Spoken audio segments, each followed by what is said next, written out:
अस्सलामुअलैकुम एवरीवन। आज की वीडियो के अंदर मैं आपके साथ डिस्कस करूंगी जो बाकी आपकी साइनोटिक डिजीज़ रह गई हैं। इंशाल्लाह इस वीडियो के अंदर मैं सारी कवर कर दूंगी और साथ ही साथ हम उसको एक बार रिवाइज भी कर लेंगे। अब जो आपके पास एक और डिजीज़ है cyanotic, that is total anomalous pulmonary venous return.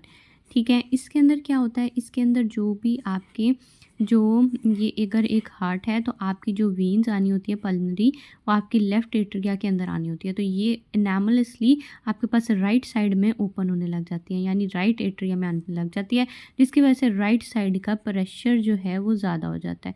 Right side में प्रेशर ज़्यादा हो जाता है। ठीक हो गया, तो ये उसकी वजह से आपके पास हो जाता है। ये बेसिक इसका कॉज है। इसके अंदर क्या होता है, इसके अंदर आपके पास जो है आपके पास क्या होता है कि राइट साइड के अंदर प्रेशर जो है वो ज़्यादा हो गया, जिसकी वजह से राइट साइड का राइट हार्ट फेलियर भी देखने में मिलता है। इसकी वजह से क्या होता है कि आपकी जो राइट साइड है उसका जो वेल्व्स है वो लेट क्लोज़ हो रही हैं। वेल्व्स लेट क्लोज़ हो रही हैं तो आपके पास स्प्लिट S2 मिलेगी।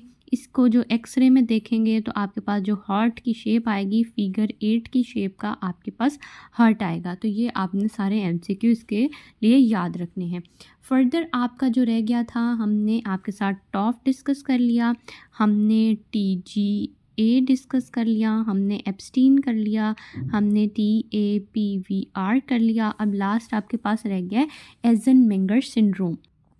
एजन-मेंगर सिंड्रोम के अंदर आपके पास क्या होता है कि जैसे ही आपके पास होल होता है, यानी आपके पास VSD या ASD मौजूद होता है, तो उसकी वजह से आपके पास होल होता है। तो लेफ़्ट साइड से आपके पास राइट साइड के अंदर जो है वो फ्लो होने लग जाता है, क्योंकि लेफ़्ट साइड का प्रेशर आपके पास ज़्यादा होता है। नॉर्मली ये होता है, ठीक होता है। उसकी वजह से आपके पास क्या आता है, उसकी वजह से आपके पास आता है जी सिस्टोलिक मर्मर। इस आपके शंट की वजह से सिस्टोलिक मर्मर आता है, जिसकी वजह से जो आपकी राइट साइड है उसके जो साइज़ है वो ज़्यादा होने लग जाता है। राइट साइड जो है वो ज़्यादा प्रेशर लेती है, ज़्यादा ब्लड को अकोमोडेट करने की कोशिश करती है, जिसकी वजह से आपके पास राइट साइड का जो साइज़ है वो ज़्यादा होने लग जाता है। जैसे उसका साइज़ ज़्यादा होने लग जाता है, उसकी वजह से आपके पास आती है जी सिस्टोलिक थ्रिल। आपका सिस्टोलिक थ्रिल सुनती हैं हमें ड्यू टू द साइज़ आपका जो अकोमोडेशन है। उसके बाद क्या होती है कि जो आपके पास फ्लो जो है राइट साइड में ज़्यादा है, तो राइट साइड की जो वेल्व्स होती हैं वो क्लोज़ जो है वो लेट होने लग जाती हैं। जब लेट क्लोज़ होती हैं तो आपके पास स्प्लिटिंग आ जाती है ऑफ S2 की आपके पास स्प्लिटिंग आ जाती है।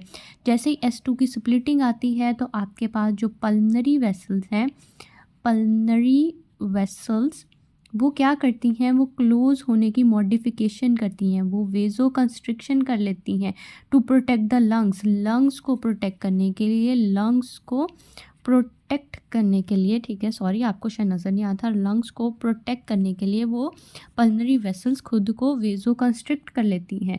जैसे ही वो वेज़ो कंस्ट्रिक्ट करती हैं तो आपके पास लाउड P2 सुनती है।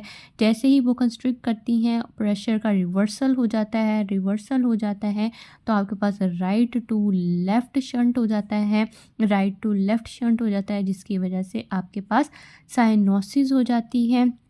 तो दैट इज़ एजन-मेंगर सिंड्रोम। तो ये आपके पास एजन-मेंगर सिंड्रोम में होता है।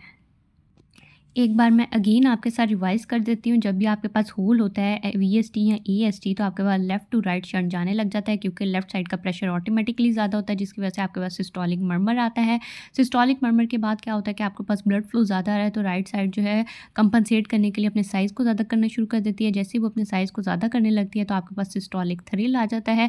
सिस्टोलिक थ्रिल आता है तो आपके पास ब्लड फ्लो ज़्यादा हो रहा है, तो राइट साइड की वेल्व्स जो हैं वो लेट क्लोज़ होती है then that of the left side. तो आपके पास जो स्प्लिटिंग आ जाती है S2 के अंदर, क्योंकि वेल्व्स लेट क्लोज़ हो रही हैं।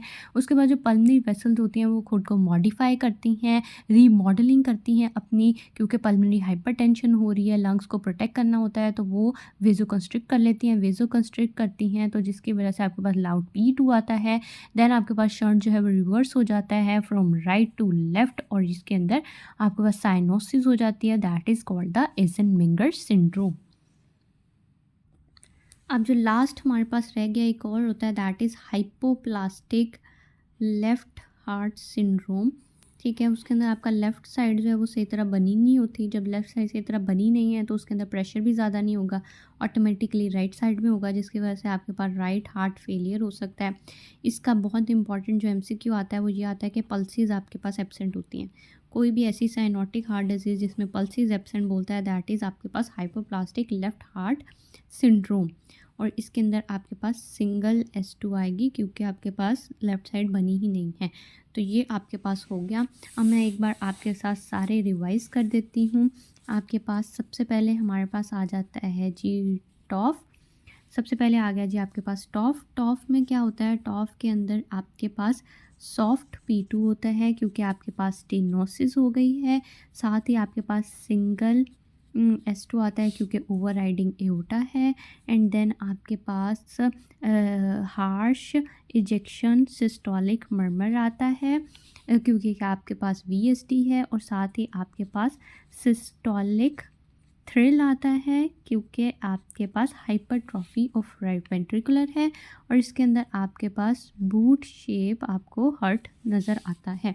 ये आपके पास टॉफ हो गया। देन आपके पास आ जाता है जी TGA। TGA के अंदर आपके पास क्या होता है कि जो आपकी लेफ़्ट साइड होती है वहाँ से आपके पास पल्मोनरी ट्रंक अराइज़ कर रहा है, तो पल्मोनरी ट्रंक में प्रेशर ज़्यादा है जिसकी वजह से आपके पास लाउड P2 मिलेगी आपको। और इसके अंदर आपके पास सीवियर साइनोसिस होती है और ये आपके पास रेयरली सर्वाइव कर सकते हैं। इसको विदिन वीक्स जो है वो ट्रीट करना होता है। देन आपके पास आ जाता है जी एब्स्टीन एनॉमली। एब्स्टीन एनॉमली जो है जिसके अंदर लिथियम की हिस्ट्री होती है मदर की। ये बहुत इंपॉर्टेंट MCQ है। इसके अंदर मदर की डायबिटीज़ मेलाइटस की हिस्ट्री होती है, लिथियम की हिस्ट्री होती है। ठीक है, इसके अंदर आपके पास बॉक्स शेप का आपको हार्ट जो है नज़र आता है, बॉक्स शेप का होता है। इसके अंदर S1 जो है वो आपके पास जो है वो सॉफ्ट आती है, S1 सॉफ्ट आता है। एंड आपके पास ट्राइकास्पिड रीजर्जिटेशन होती है। देन आपके पास आ जाती है जी हाइपोप्लास्टिक लेफ़्ट हार्ट सिंड्रोम, जिसके अंदर क्या होता है कि आपके पास राइट हार्ट फेलियर हो जाता है, आपके पास पल्सेस जो हैं वो एब्सेंट होती हैं। एंड आपके पास सिंगल S2 आती है। तो ये आपके पास हो गया। देन आपके पास आ जाता है टोटल एनामलस, सॉरी मुझे यहाँ पे लिखना मुश्किल हो रहा है, मैं यहाँ लिखती हूँ। Total anomalous pulmonary venous return जो है आपके पास, उसके अंदर क्या होता है कि आपके पास राइट साइड के अंदर सारी वीन्स ड्रेन करनी है, तो राइट साइड का प्रेशर ज़्यादा हो जाता है, तो राइट हार्ट फेलियर हो जाएगा आपके पास।